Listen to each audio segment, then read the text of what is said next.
Je vais vous montrer comment configurer FSUI PC pour aller récupérer et visualiser un offset qui m'intéresse pour paramétrer un module FDBus ou même programmer SIOC.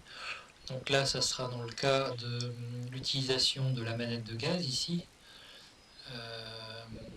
Voilà, je cherche à récupérer la valeur et savoir si l'offset que je vais utiliser est le bon. Bon, pour faire ça, donc je vais utiliser FSUI PC. Je vais dans Complément, je clique sur FSUI PC. J'ai ici un onglet qui s'appelle Login. Je clique dessus. Et ici, on me demande de pouvoir, on me demande d'indiquer un offset. Donc, j'ai été d'abord consulter la table des offsets, le document des offsets de FSUI PC. Pour FSX, l'offset du moteur 1, de la manette du throttle du moteur 1, c'est l'offset 088C. Et il faut déclarer la taille. Donc là, sur le document, c'était écrit en octets, donc c'est 1, 2, ou 4 ou 8 octets. Et là, vous ne l'avez pas comme ça, vous avez ici un octet signé ou non signé. Je sais que cet offset-là, le 088C, c'est 2 octets, donc ça sera 16. Et la valeur va de moins 4096 à plus 16383.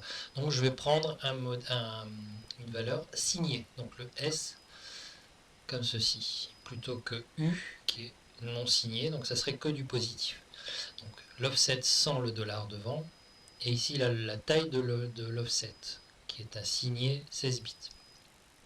Je vais indiquer aussi l'emplacement où je veux voir afficher la valeur. Je vais demander dans la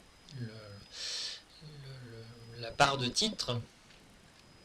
Une fois que j'ai rempli ça, vous voyez ici tout en haut qui est indiqué que c'est du signé 16, vous avez l'offset 088C et vous avez une valeur. Cette valeur, si maintenant je bouge la manette, je peux vérifier que c'est bien la valeur du throttle et je peux même bouger ici, donc je peux aller jusqu'en négatif. On voit qu'on part en négatif quand les revers sont enclenchés et je pars dans le positif aussi à 16384.